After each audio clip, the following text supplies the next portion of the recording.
If you are raising a tween or teen girl, then you inevitably have heard about the phenomenon of girls sending nude pictures. My name is Barb Steinberg. I'm a parent coach and a teen life coach for girls. And this is a topic that's come up several times in my coaching practice with parents who have found out that their daughters have sent nude photos of themselves, or maybe they've taken sexy pictures of themselves, sort of with sexy poses, or in a sports bra, or they've caught their daughters talking on FaceTime without a shirt on. There's lots of variations of this situation. And when parents find out about it, or even just thinking about it, it can definitely generate feelings of fear, of confusion, of worry, of shame, embarrassment, lots of feelings that do not feel good. And I think the predominant feeling that I hear from most parents is fear. What does this mean? Why is she doing this? Who has seen these? Have they been shared? How is this going to impact my daughter's reputation, her friendships, her relationships?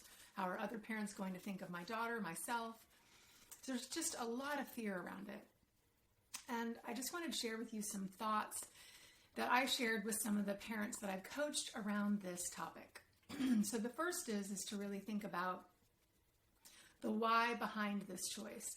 Why are our girls engaging in this behavior and making these choices? So sometimes it's because they're asked. Sometimes it's because it doesn't have anything to do with them being asked. They've heard their friends are doing it. I've heard girls do it because it's a dare and they want to, fit in and be a part of the group and say yes to a dare and seem cool, or they believe that it will get them something. So it might get them the attention that they're looking for. They'll feel desired or wanted or attractive or pretty or sexy. So this is a huge part of identity, which is one of the most important developmental tasks of adolescence, which is, who am I? What is my value? Why am I here? Why am I liked? What's my worth? And this is kind of wrapped up into that. So a part of it is wanting to fit in and be a part of their peers, their culture, what's expected of them or wanted from them. So that's a piece of it. And when you haven't fully developed your identity and who you are and what your values are, then you're more susceptible to do things that maybe you wouldn't do 10 years from now or 5 years from now. Or maybe you wouldn't do if you had a fully developed frontal lobe that was actually planning out and thinking through the consequences of the choice. So that's where the parents come in. So the why behind it. What was she seeking? So these are the questions that you can ask. Now, first of all, before you even have this conversation with her, you really have to dive into your own feelings about it. If you have shame, embarrassment, anger, confusion, those are feelings that you want to process separately from your daughter so that you don't arrive to her full of anger and disgust and all these big negative emotions that fuel shame in her. So she probably already has some shame about this, which we're going to talk about in a minute. So you want to process your own feelings about it before you go and have a conversation with her about it.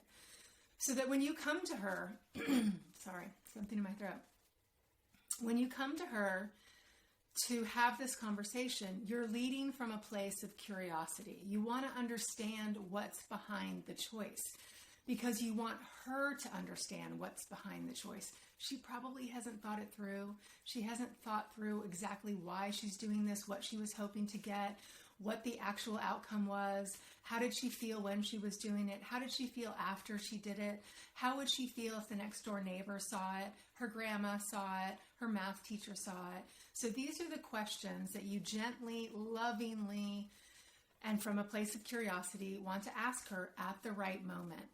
When you're open, when she seems like she's open, she's in a good mood, she's willing, that's when you can have a successful conversation. And this might be more than one conversation.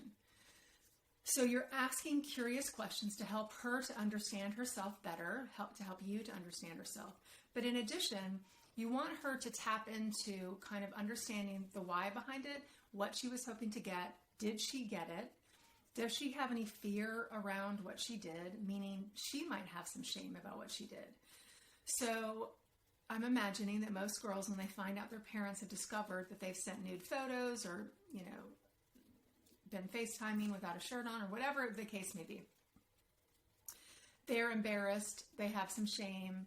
They obviously don't want their parents to know about this. So that in and of itself is a clue that this probably isn't the best choice for them, right? So if I have a decision that I've made that I have to hide and I'm embarrassed and a little ashamed about, then that's telling me that that's probably not for my highest good.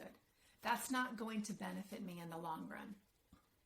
So we also want to lead with some understanding and love. So meaning we know that, of course, as a teen girl, she wants to feel wanted or desired or attractive or a part of, or all of those things that make her feel connected to her peer group. So important during adolescence. So we want to also let her know, like, I understand what you're seeking. I understand what you're wanting. Of course, if she wants a boy or a girl to like her or think that she's pretty, of course you do. We all do, right? Especially when you're a teenager and you're, seeking connection and intimacy in a romantic relationship. So we want to let her know we understand the wanting, and we want to talk about other ways that you can get attention, other ways that you can feel wanted or desired or pretty. Did you get the result that you wanted? Did this person that you sent the nudes to, how did they respond? Did they stop talking to you? Do you know if they shared the photo? Do you know how many people have seen it? Have they still been respectful and kind since then? So you're asking what's the outcome of the choice, because she might not have thought it through. If they really look at it, they might realize that they didn't get exactly what they thought they were going to get. So in the moment, it might feel exhilarating, and then on the back end, it might feel like a big letdown, and they might feel embarrassed and upset and sad or mad at themselves for doing what they did. It's different for every girl, but it's worth exploring because you want to help her to understand herself. So it's such a big conversation to have, and you want to walk through it lightly and carefully so that you don't tear her down in the process. You also can let her know, after you've processed your feelings, you can let her know how this felt for you too. You can let her know, this is really scary for me to know that you've done this, and here's why. I have a lot of fear about these pictures getting into anyone's hands. It makes me uncomfortable to think about strangers seeing pictures of you naked. It makes me scared for you of what people might think about you or say about you. And these are all my fears, and you don't have to feel these. But this is what's going through my mind. I just want to protect you and keep you safe, and this feels unsafe to me.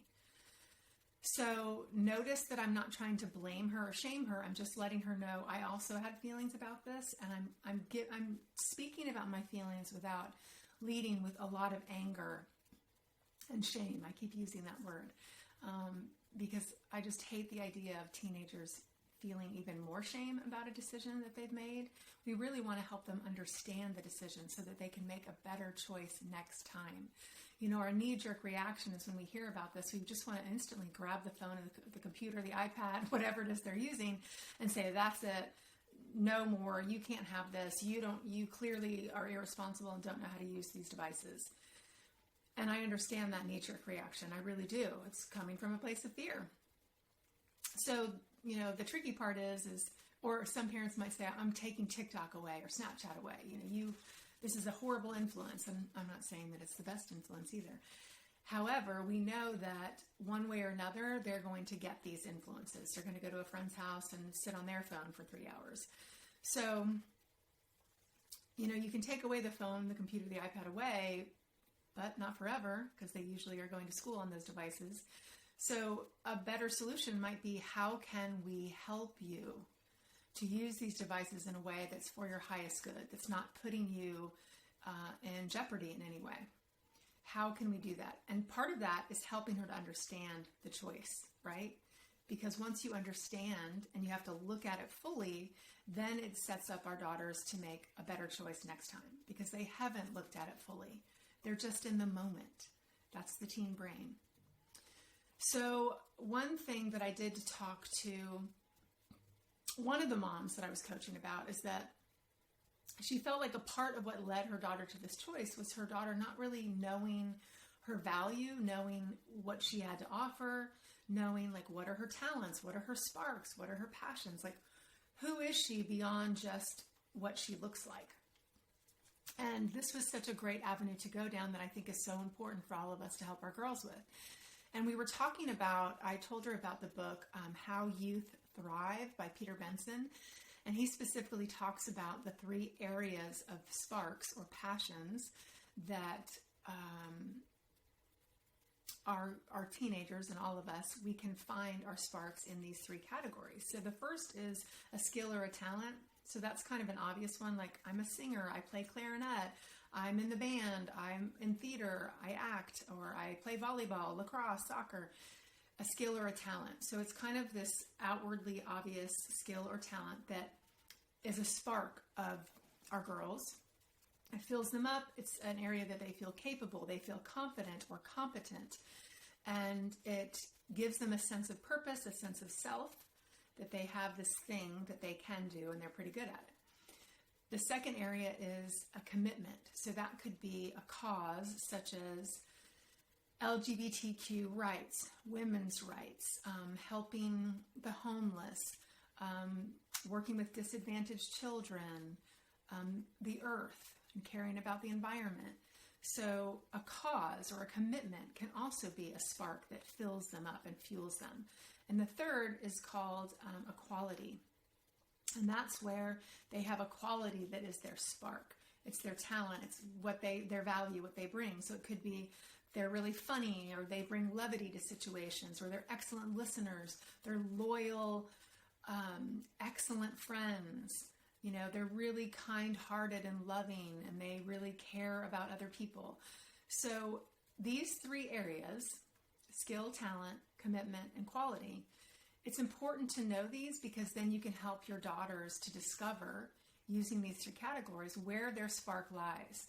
So then we can begin to grow those sparks and build them. And if we do, then they have more of that sense of purpose, that sense of self, that sense of value. Who am I? What do I bring? What am I good at? And when a girl has more of that, then she has less of a need to seek outside of herself to that degree, to send a nude picture, to get a positive response, to feel good enough about herself. So it's a bit of it's a protective measure to help our girls to build them in whatever ways we can to discover who they are and what their value is. We can speak about their value on a regular basis every day. I mean, I would throw out there maybe 5 times a day to be able to say one thing that you like, admire, or respect about your daughter. You might tell her, this is what I know about you. This is what I admire about you. You know what I really respect in you? The more that she hears things like that, the more she understands, oh, this is who I am. I do have value. I bring a lot to the table. Here are the things that I bring. And I know it because I hear it and I see it and I do it and I live it. So like I said, that's a bit of a protective measure to help our girls to make a choice that is more for their highest good. So another little piece of this is talking to your girls about, well, who in the world is it okay? I'm not saying this right. Who is it okay for you to be naked in front of? So it could be your mom. It could be the doctor. And if it's a male doctor, you want to make sure there's a female nurse in the room. These are things that you're saying to your girls. Who else? Is it, in the locker room with your soccer team when you guys are showering? Is it, your husband or wife? Is it your boyfriend or girlfriend that you love and you're in a committed relationship? Like who in the world is it okay to show your body to? And I think that's a great conversation to have in regards to this. So you're setting parameters. Outside of these parameters, probably that's not somebody who needs to see you naked. Another girl came up with an idea, I think I need to develop a dress code. Whenever I'm talking, in her case it was guys, whenever I'm talking to guys on the phone, I think I'm going to have a dress code for myself. And I thought that was really creative and inventive. So she set her own parameters and boundaries of what she was going to demand of herself to wear when she was FaceTiming with somebody. So these are just some ideas to consider how to handle or respond after you find out if your daughter has made a choice such as this, or even before. You can have the conversation before you even know about it or before it even happens. And you can, again, lead with curiosity and say, hey, I've heard about this, thing where, people are asking for nudes, people are sending nudes. Tell me about it. Do you know about it? Like, what's happening? What's that all about? So you can kind of gauge her own opinion about it by asking her on the front end. And then you can share your opinion. Here's why I think girls or guys might do that, might ask or might send one. Here's what I think about what they think they're going to get, and here's what I think they do get. So you can tell her on the front end, this is my idea about it. And that can be, nice seeds to plant before it even happens, if it ever happens. And then if you have teen boys at home like I do, I think it's really important for us to tell our boys, it's not okay to be asking for nude pictures for some girl that you don't even know, or that she's like a friend of yours or an acquaintance that you say hi to in the hallway. That's not somebody you need to see their naked body. Like, inappropriate. I understand you wanting to see it. I get that because you're a teenager and that's really, fun and interesting and all of that. But it's not okay. Doesn't mean that they're not going to do it. It's important for them to hear your value so that they can understand where the boundaries are. So I hope this has given you some great ideas to have some really important conversations with your teens. And of course, if you want to dive deeper, please reach out for a parent coaching session at barbsteinberg.com, and we can really get specific about your daughter and your family. And as always, I've got several online workshops that you can purchase and watch at home anytime you want on my website as well, barbsteinberg.com. And then I hope that you'll like this video, share this video, check out my other videos on YouTube, and have a great day. Thanks for listening.